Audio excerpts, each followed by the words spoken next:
Assalamualaikum warahmatullahi wabarakatuh. Hai anak-anak, sudah siap belajar hari ini? Sebelum itu, Ustadz ingin bertanya, apakah kalian pernah melihat berita di televisi? Biasanya, dalam berita akan ada reporter yang menanyakan berbagai pertanyaan kepada seseorang. Apa sih yang mereka lakukan? Mereka sedang melakukan wawancara. Nah, kali ini kita akan belajar tematik muatan pelajaran Bahasa Indonesia KD 3.3 dengan materi wawancara bersama Ustadz Fauzan.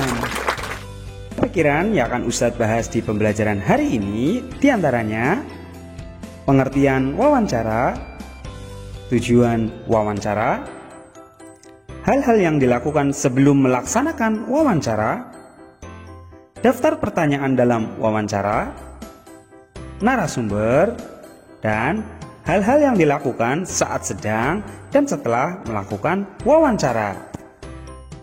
Wawancara itu sendiri merupakan kegiatan tanya-jawab yang dilakukan untuk memperoleh informasi secara rinci tentang suatu hal atau peristiwa. Orang yang mewawancarai disebut pewawancara, sedangkan orang yang diwawancarai disebut narasumber. Ada wawancara yang dilakukan kepada beberapa narasumber. Ada pula wawancara yang dilakukan kepada satu narasumber atau disebut wawancara tunggal. Sebelum melakukan wawancara, tentukan topik wawancara terlebih dahulu. Topik wawancara ditentukan berdasarkan hal atau peristiwa yang ingin kamu ketahui. Topik wawancara bertujuan untuk memfokuskan pertanyaan yang akan diajukan. Dan apa sih tujuan wawancara itu? Wawancara bertujuan untuk memperoleh informasi tentang suatu hal yang belum kita ketahui. Wawancara dapat memperluas pengetahuan kita tentang suatu hal. Sebelum melakukan wawancara, sebaiknya kita harus memperhatikan beberapa hal agar wawancara berjalan baik. Yang pertama, buatlah janji dan minta kesediaan narasumber untuk diwawancarai. Yang kedua, tunjukkan kesan yang baik, misalnya datang tepat waktu. Ketiga, berpakaianlah dengan sopan. Keempat, berbicara dan bersikap santun. Kelima, menyiapkan daftar pertanyaan yang sesuai dengan pokok permasalahan. Keenam, pertanyaan yang baik mengandung unsur adik simba, yaitu apa, di mana, kapan, siapa, mengapa, dan bagaimana. Selanjutnya, berlatih agar tidak selalu membaca pertanyaan yang telah disusun.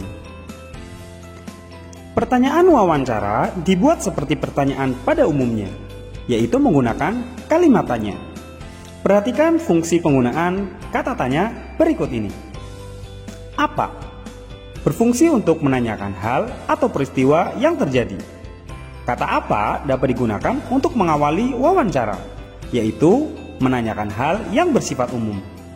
Misalnya, topik tentang cara merawat hewan peliharaan.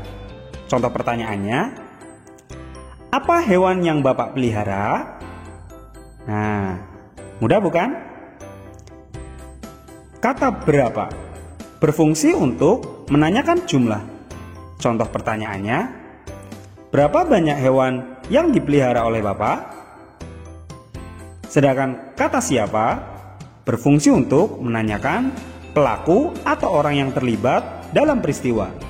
Contoh pertanyaannya, siapa yang memberi makan hewan peliharaan Bapak? Selanjutnya, kata di mana berfungsi untuk menanyakan tempat kejadian peristiwa. Contoh pertanyaannya, di mana Bapak membeli makanan hewan? Selanjutnya, kata kapan berfungsi untuk menanyakan waktu kejadian peristiwa. Contoh pertanyaannya, kapan Bapak membeli makanan hewan peliharaan Bapak? Mengapa berfungsi untuk menanyakan sebab terjadinya peristiwa. Contoh pertanyaannya, mengapa kandang hewan peliharaan Bapak harus dibersihkan secara teratur? Dan yang terakhir, kata bagaimana berfungsi untuk menanyakan keadaan atau proses terjadinya peristiwa. Contoh pertanyaannya, bagaimana cara Bapak membersihkan tubuh hewan peliharaan? Itulah tadi fungsi penggunaan kata tanya yang digunakan dalam wawancara. Pertanyaan wawancara diajukan seperti saat melakukan percakapan biasa, mengalir atau tidak terburu-buru. Adapun ketentuan pertanyaan wawancara yang baik mencangkup hal-hal berikut. Yang pertama, pertanyaan wawancara disusun secara runtun. Kedua, pertanyaan dimulai dari pertanyaan yang bersifat umum menuju pertanyaan khusus. Pertanyaan wawancara yang diawali dengan pertanyaan umum akan memudahkan untuk memperoleh informasi yang rinci mengenai suatu hal. Ketiga, pertanyaan wawancara sebaiknya berkelanjutan. Hal ini berarti pertanyaan wawancara harus saling berkaitan. Keempat, setelah narasumber menjawab pertanyaan, kamu juga dapat menanyakan hal yang berkaitan dengan jawaban narasumber. Pertanyaan tersebut harus tetap berkaitan dengan topik wawancara yang telah ditentukan. Pertanyaan wawancara sebaiknya dikelompokkan dari pertanyaan umum hingga pertanyaan khusus. Tujuannya agar narasumber mudah diarahkan untuk memberikan penjelasan secara rinci. Dengan demikian, pewawancara juga akan mendapatkan informasi sesuai yang diinginkan. Hal lain yang perlu diperhatikan saat mengajukan pertanyaan wawancara adalah menggunakan bahasa yang santun. Kesantunan bahasa dapat ditunjukkan dengan cara tidak menyinggung pihak lain. Sebagai pewawancara, sebaiknya kita bersikap tidak membela pihak manapun atau bersikap netral. Selanjutnya, kita akan membahas tentang narasumber. Narasumber adalah orang yang diwawancarai. Narasumber bertugas memberikan informasi yang dibutuhkan pewawancara dengan menjawab pertanyaan. Sebelum melakukan wawancara, kita harus menentukan narasumber yang tepat. Narasumber yang akan kita wawancarai sebaiknya memenuhi syarat berikut. Yang pertama, memiliki pengetahuan di bidang tertentu yang berkaitan dengan topik wawancara. Kedua, memiliki keahlian tertentu dalam suatu bidang yang berkaitan dengan topik. Ketiga, mengalami atau terlibat dalam peristiwa yang berkaitan dengan topik. Narasumber merupakan orang yang berperan penting dalam wawancara. Oleh karena itu, narasumber sebaiknya diperlakukan dengan baik oleh pewawancara, baik sebelum, saat, maupun setelah wawancara.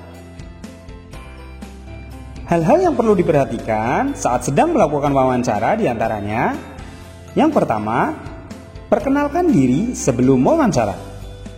Kedua, sampaikan tujuan wawancara. Ketiga, mulai wawancara dengan pertanyaan yang ringan. 4. Cairkan suasana dengan menanyakan tentang kegemaran tokoh. Jika sudah cair, baru hubungkan dengan persoalan yang menjadi topik wawancara.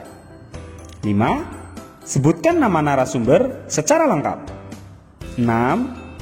Bawa buku catatan, alat tulis, atau alat perekam saat melakukan wawancara. 7. Dengarkan pendapat dan informasi dari narasumber secara seksama. 8. Hindari memotong ucapan narasumber agar keterangan tidak terputus. 9. Hindari minta pengulangan jawaban dari narasumber. 10.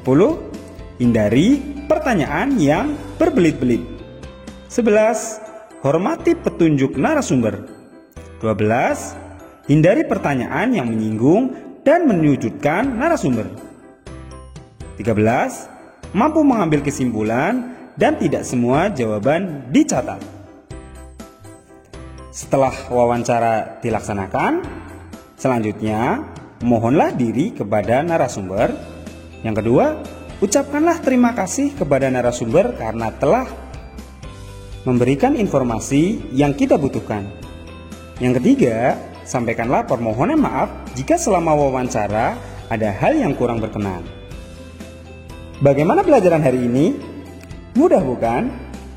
Sekian penjelasan dari Ustadz. Mudah-mudahan anak-anak semua paham ya. Ingat, selalu jaga kesehatan dan sampai jumpa. Wassalamualaikum warahmatullahi wabarakatuh.